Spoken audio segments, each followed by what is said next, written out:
炎の揺らぎは森の鼓動。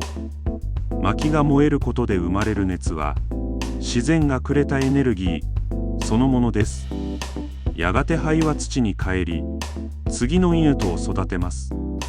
山形牧直販はこの使いながら育てるサイクルを大切にしています。森を問わさず自然と共に生きる、その思いが私たちの薪作りの原点です。小さな火が持続可能な未来を静かに照らしています。